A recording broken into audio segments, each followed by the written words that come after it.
What's up everyone, Subterranean here, and today we're going to learn how to make this synth pad.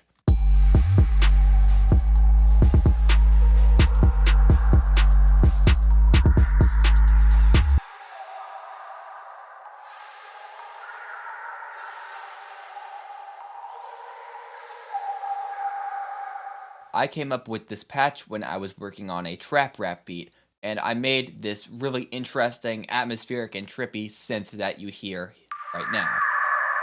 And even though I'm using this in the context of a trap song, you could use this for any genre imaginable. In fact, I could imagine this going well in a psytrance song due to the sort of atmospheric and trippy nature of the sound. If you enjoy this type of music, trap and hip hop in particular, then be sure to check out our Hip Hop Emotion course with David Heartbreak, which is coming out soon on Bass Gorilla. And I'd like to mention before we start making this sound that in the description box below, we'll have a download link where you can grab the full Ableton project file along with the Massive preset. So if you're using another DAW, you can put the preset into Massive and get basically the same sound. So let's clear out this instrument rack that I've made, and let's open up a fresh instance of Massive. Okay, now that we've got Massive open, the first thing we're going to do is we're going to take our first oscillator, which we're going to leave on the default square saw 1, and we'll fling that all the way over to the right so we have a regular saw wave. Now I'm going to take the pitch and I'm going to put it 2 octaves up at 24, and I'm actually going to detune this oscillator a little bit to give it a more interesting and sort of retro sound. I don't want to do it too much. I think about 12 will be good there, so that's 24.12. And now I'm going to turn the amp down because I actually want a little bit more emphasis to be put on our second oscillator. Put that right about at the letter P in the word amp. Now let's turn oscillator 2 all the way up. And we're going to use additive mix 4 on this oscillator. Now the additive mix wavetables are great for making ambient synth pads and really cool soundscapes. Let's turn the pitch of this up to 12. And we're going to detune this one a little bit as well, but we'll actually tune it down. I think we'll go for about 11.89.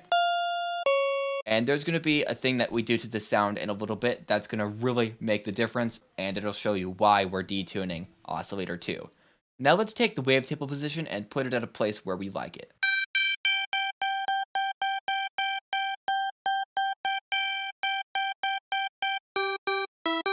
Maybe right about here at the O in the word position, the second O right there.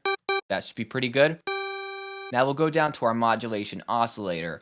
This is where you can do sort of FM based sounds in Massive, and it's kind of overlooked because most people do their FM in plugins like Serum and FM8. And while Massive might not beat out those two plugins, you can still get some really cool sounds out of it with the FM here in the modulation oscillator. We're going to set the phase to be on oscillator 2, and let's turn that pitch up to 12. And now we'll turn the phase up a bit, crank that knob up. If we put this at the regular pitch of 12, so just up 1 octave, it's kind of stagnant, so we move it down a little bit to 11.89. And we get that sort of retro, sort of almost throbbing effect with the synth that's really cool. I like the phase knob being right about here, but to give the sound a little bit more movement, let's take our second envelope and then throw that on. We'll make just a little modulation here. This is something that some people sort of overlook when they're making synth pads, is that they don't throw enough modulation onto them, and the pads end up sounding kind of stagnant.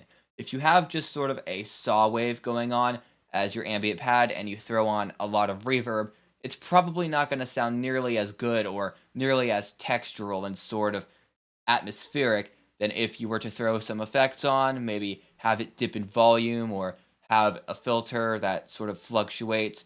That's where you really start to get cool sounds with ambient pads, is when you add all these different nuances and different modulations to the sound. Now let's go over to envelope 2, and we're going to tweak with this a bit. Let's move that attack over a bit. Right about here should be good. Let's take our second level knob and put it all the way down. And let's increase the decay. Put that tack a little bit more close to the right there. And the decay should be pretty good here, hitting at right about the Y in the word decay there. That should be good. Now we'll go to our fourth envelope. Let's set the attack to be at a kind of high level here, because we want a sound that sort of fades in instead of popping up and just sounding very loud at the beginning. We want it to sort of build up a little bit. I like it right about here, hitting at the 2 T's in the word attack. Now we'll take the level, put that all the way down. The second level, that is. And I don't like how it decays in volume pretty quickly, so let's increase that decay.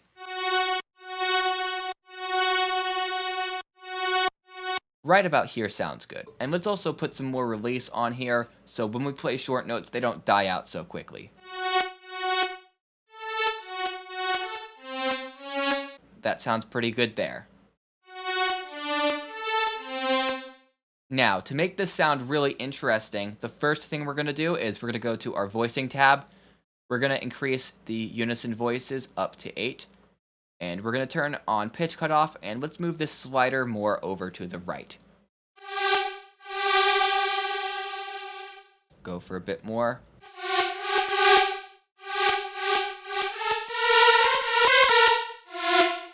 And right now it just kind of sounds like a typical trance supersaw. It's pretty good, but it's not very unique. But to change that, let's go over to our oscillator tab and turn on restart via gate. And now we're getting a kind of crazy, almost comb filter-like sound, because we have all these voices that are sort of being reset and starting at the same time. Let's turn that master down a bit, because we don't want any clipping. And that gives us a pretty cool effect there. Now, to add just a little bit more of a texture to this sound, we're going to throw on some white noise. Let's take the color and turn that up all the way to the right. And let's turn up the amp a bit. We don't want too much white noise to overtake the sound.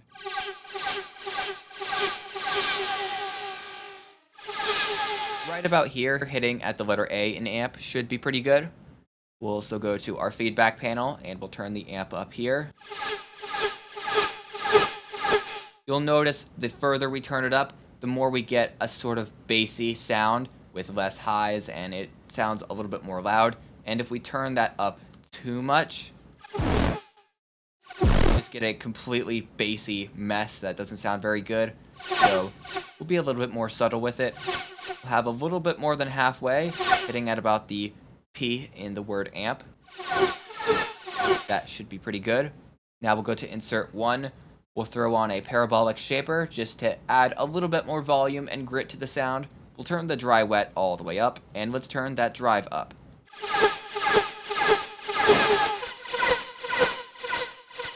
Put it right about here. Just after the letter E in drive. And then for our second insert, we're going to throw on sample and hold.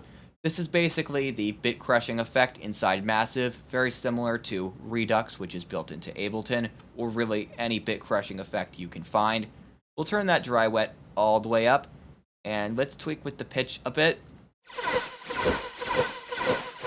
I like to put it all the way at the right, and then find a sweet spot there, because when you add more of the bottom levels, you either can't hear it very well, or you just get kind of a NES game sounding type thing, which we're not going for. We want something that's just a bit more crushed.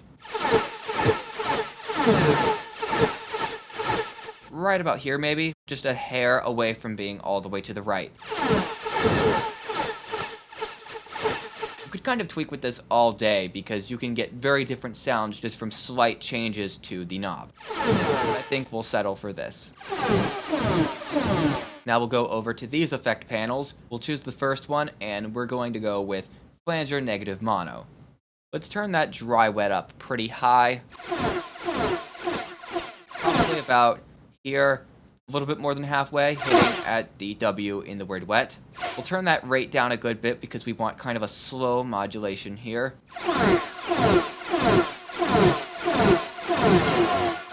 Right about here should be good. We'll turn that feedback up.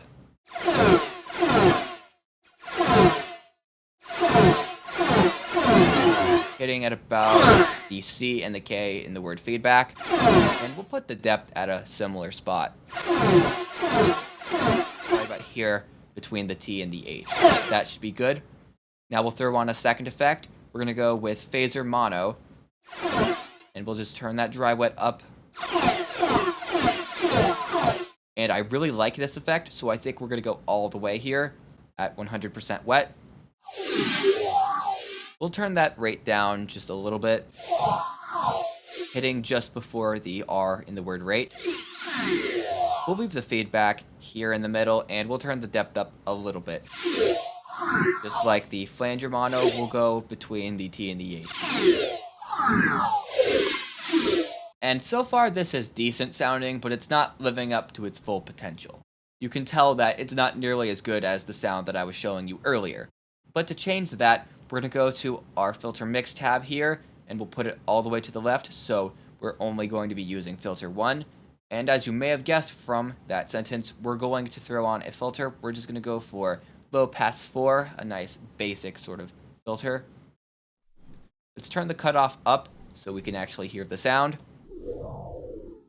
Maybe right about here, getting at around the C in the word cutoff.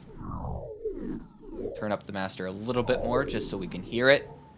And now we're going to take our second envelope, the one that we were using on our modulation oscillator.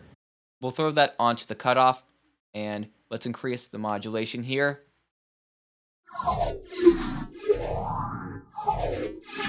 We'll have it hit right about here at the 2 Fs.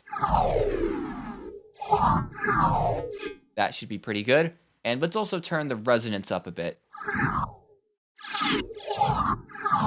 That increases the sort of phaser and flanger sound a little bit more, makes them a little bit more prominent. And now we're done with the sound as far as massive goes. Where we're really going to make this sound work is with the external effects. So let's close massive, and for our first external effect, we're going to use a chorus. I want to have a pretty heavy amount of chorus, so let's turn that dry wet up some more. We'll go for about 75%, and let's also turn the feedback up. Maybe about 65%. That should be good. Now I'm going to throw on an instance of EQ8. Let's take any old band here, doesn't matter which one, and turn it into a low cut times 4. And let's cut out all of those unnecessary, muddy, low frequencies. Let's set this to be at 534 Hz. That did the job just fine. And for our next EQ band, we're going to use a high cut, just a regular high cut, no X4. And we're going to cut out quite a few high frequencies.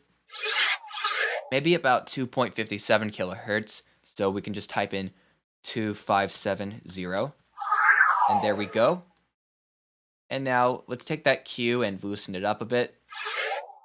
We'll go for 0.63. And now this sound is finally really starting to take shape. What I'm going to do next is I'm going to highlight these two effects and the instance of massive, and I'll put those three into an instrument rack. So right click on any of these and click group. And the reason why I'm putting these into an instrument rack is because I'm also going to put an instance of operator into the instrument rack, so the operator will be layered with the pad and it'll be playing the same melody. And I also want to have effects that are separate from the operator and some effects that will affect both the operator and massive. So to have this, I'm going to put effects outside of the instrument rack right here. And the first one will be an instance of reverb. And it's kind of funny that we're just now getting to the reverb because people tend to regard reverb as being essential to making ambient pads. And the reverb is what really glues the sound together and makes it work. So let's turn off chorus like I just did. We'll turn on low cut and leave high cut on.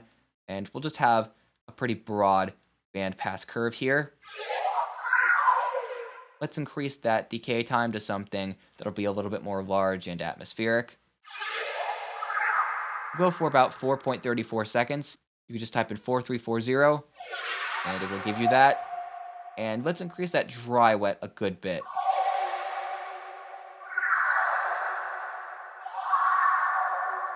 We'll go for 75%. That sounds good. And now let's throw on an instance of ping pong delay. I'll keep the beat division on the default of 3. And that is far too heavy of a feedback, so let's turn that down. Turn that down to something pretty small, like 25%. And let's bring that dry wet down to about 49 or 50%. That sounds really good. And you could probably use this sound as is. I imagine a lot of people are just going to use this part of it. But to sort of glue this sound together and have it work better in the context of a trap song, what I did was inside my instrument rack, I added on an operator. So to do that, just go to your instruments tab right here, click on operator, and then just drag that into the instrument rack.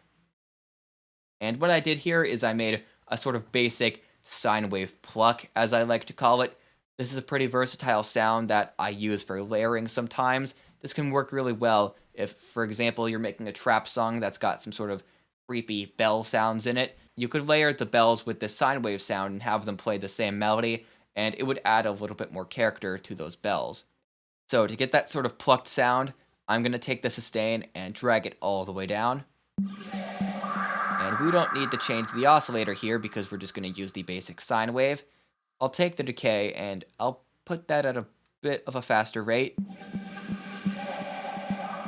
Somewhere around 200 to 300, I'll go for 245 milliseconds. And I'm going to turn that coarse up to be at 4.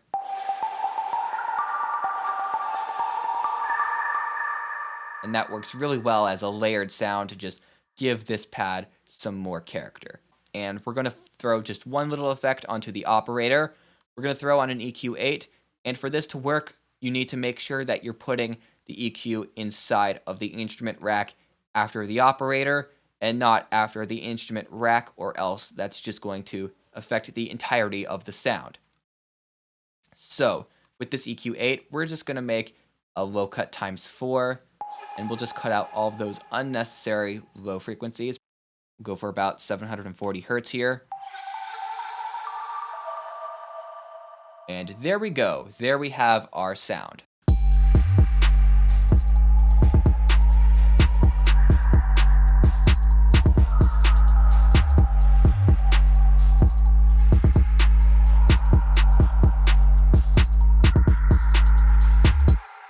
So that was my tutorial. I hope you enjoyed it. Please like this video and leave a comment, as it really helps us out. And please subscribe to our channel if you haven't already.